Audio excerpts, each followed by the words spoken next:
جی ناظرین، بریک کے بعد آپ کو خوش آمدید کہتے ہیں۔ نیا تنازع ہے صدارتی آرڈیننس کے حوالے سے، ایک نئی بحث شروع ہوئی ہے جس کو پیکا اور الیکشن ایکٹ میں ترمیم کی گئی ہے، اور خاص طور پہ اس کو آزادی اظہار رائے سے جوڑا جا رہا ہے۔ فیک نیوز جس کے سب مخالف ہیں، فیک نیوز کا خاتمے پہ سب زور دیتے ہیں، صحافتی تنظیمیں ہوں یا باقی ایسوسی ایشنز، لیکن فیک نیوز کے چکر میں یہ جو نیا آرڈیننس پہ اس پر آوازیں کیوں اٹھ رہی ہیں، معاملہ ہے کیا، اس پر کریں گے بات۔ اور یہ سب فیک نیوز پہ تو کسی کا کوئی اعتراض یہ نہیں ہے کہ جناب یہ ہونی چاہیے، سب اس پر ہیں کہ یہ ختم ہونی چاہیے اور قرار باقی سزا ہونی چاہیے، لیکن باقی جو اس آرڈیننس کے جو معاملات ہیں کہ پہلے سزا 2 سال سے 5 سال، فیک نیوز کا تعین ایک تو پہلی بات ہے کون کرے گا۔ کہ اس میں یہ تو کوئی بڑی بات نہیں ہے کہ 2 سال سے 5، آپ کو 10 سال کر دیں، مجھے کوئی پرواہ نہیں۔ اگر واقعی کسی بندے نے کسی کا ساتھ زیادتی کی ہے، خاص طور پہ اس کی فیملی کے ساتھ یا کسی اور کے ساتھ، یا غلط خبر سے نقصان پہنچا، تو اس سے بنیادی مسئلہ کیا ہے اس قانون کے اندر جو کہ نہیں ڈسکس ہو رہا۔ بنیادی مسئلہ ہے، انہوں نے section 20 that criminalize the defamation is already، اس میں یہ کیا ہے کہ اس میں انہوں نے that it highlighting that it gave right to anyone، مطلب میں اور یہ مقبول جان کے خلاف خبر چلتی ہے، صحیح ہے، ٹھیک ہے، میں 2-3 بندوں کو کہتا ہوں بھائی میرے خلاف، وہ جی ساڈے مرشد نے وہ خلاف غصہ، دنیا پوری میں قانون جو ہوتا ہے ایگریوڈ خود سامنے آتا ہے، خود سامنے آئے، یہ ہے اصل کیچ۔ ہم ڈسکشن ہم کر رہے ہیں 2 سال سے 5 سال سے 5 سال تک 15 سال کرو، کوئی بھی چلا گیا کہ جی آپ مجھے برا لگ رہا ہے، جی یہ بندے نے یہ کیا ہے، جی آرمی چیف کے بارے میں آپ نے یہ کہا، وہ میرے بات مجروح ہوئے، چیف جسٹس کے بارے میں آپ نے کہا، میری ذاتی طور پہ مجھے تکلیف پہنچی، میرے دل کو افیکٹ۔ ایک تو یہ ہے کہ فیک نیوز کے بارے میں بالکل ڈفرینٹ چیز ہونی چاہیے، اور وہ تو ظاہر بات ہے۔ دیکھیں ہوا کیا ہے، میں ہمارے جرنلسٹوں سے بھی اور باقی لوگوں سے بھی، ایک بیوروکریسی میں بھی ہم یہی کہتے تھے، میں لیگل فٹرنٹی میری ہے، اس کو بھی یہی کہتا ہوں کہ جب آپ اپنا محاسبہ نہیں کرو گے تو دوسرے آپ پہ چڑھیں گے۔ ظاہر ہے، بیوروکریسی نے جس دن سے اپنے افسانوں کو بھیجنا شروع کیا کہ جاؤ عدالت سے جا کے لے آؤ تو تمہارا کام کر دوں گا، مجھ پہ تو پریشر ہے سیاسی، اس دن سے عدالت ایسی گھسی ہے ایڈمنسٹریشن میں، تو آپ نکال نہیں سکتے آپ اس کو،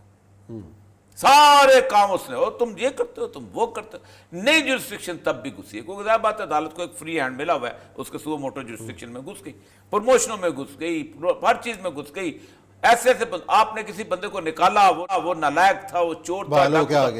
کے ہو کے آگا، ناشتہ ہوا آگیا، کیونکہ عدالت کا کوئی قصور نہیں، میں نے بھیجا اس کو۔ اسی طرح پاکستان میں آپ کو بتاؤں کہ میں آج سے 1976 میں نے ڈیسک پہ کام شروع کیا تھا، جب میں نوکری پڑھتا تھا یونیورسٹی میں۔ خبر کے بارے میں اتنی پیکولیرٹی ہوتی تھی، ظہور عالم شہید صاحب مرحوم اللہ بخشے فوت تھے، وہ ڈیسک انچارج ہوتے تھے، ایسے چھانتے تھے خبر کو کہ 3 دن انتظار کرتے تھے کہ خبر۔ ظاہر ہے، آج کیا ہے، جلدی، تیزی، واٹس ایپ تو بات کی بات ہے، میں سر مین میڈیا کی بات کر رہا ہوں۔ آپ چلاتے ہیں، وہ اس نے چلا دی، اور پھر سب ایک اور فوت ہو گئے ہمارے ایڈیٹر صاحب، ان کا ایک خبر چھپی ہے نا کسی اور جگہ، جھوٹی بھی چھپی ہے، اپنے بندے کو ذلیل کے ساتھ 500 روپے تنخواہ سے کاٹ لیے کہ تمہاری خبر کیوں نہیں چھپی، تو وہ کہتا تھا سر یہ جھوٹی خبر ہے، لیکن جھوٹی ہو لگاؤ تو صحیح۔ ہم نے خود یہ راستہ دیا ان کو، اب وہ چڑھ دے، لیکن یہ تازہ صورتحال ہوئی کیوں ہے؟ تازہ صورتحال آپ کو بھی پتہ ہے، مجھے بھی پتہ ہے کہ بنیادی طور پر وہ اینی پرسن کا اسی لیے آیا کہ مراد سعید کی جگہ یا کہ پرائم منسٹر کی مسز کی جگہ کوئی بندہ جا کے کمپلین درج کرے کہ میرے، اس کو ایک راستہ نکالا گیا ہے تاکہ وہ بندہ سامنے نہ آئے۔ لیکن کیا یہ ایک بندہ ثابت کر سکتا ہے کہ فلاں آدمی کی توہین سے واقعی مجھے دل کو ٹھیس پہنچی؟ تو یہ تو کیس پہلے دن خارج ہو جائے گا کہ آپ کریڈینشلز بتاؤ کہ آپ کو ٹھیس کیسے پہنچی، آپ کا تعلق کیا ہے اس کے ساتھ۔ ٹھیک، ایک تو یہ اس کا آج جو اسلام آباد ہائی کورٹ میں جو وہ بھی اسی حوالے سے ہوا ہے، وہ دیکھیں اس میں قانون ہو یا نہ ہو، پاکستان کی پولیس قانون نہیں دیکھا کرتی، پاکستان کی ایف آئی اے قانون نہیں دیکھا کرتی، ان کو عادت پڑی ہوئی ہے اس چیز کی۔ اب مسئلہ ذرا مسلم بیگ والا مسئلہ کیا ہے؟ مسلم بیگ کا مسئلہ یہ ہے کہ ایف آئی اے نے نمبر بنانے کی کوشش کی۔ آپ مجھے یہ بتائیں، آج میرا صاحب چون چاں کر کے چلے گئے، انہوں نے اپنا ان کو کہا کہ یہ کرو وہ کرو، وہ آگے جا کے سپریم کورٹ میں بحال ہو جائے گا،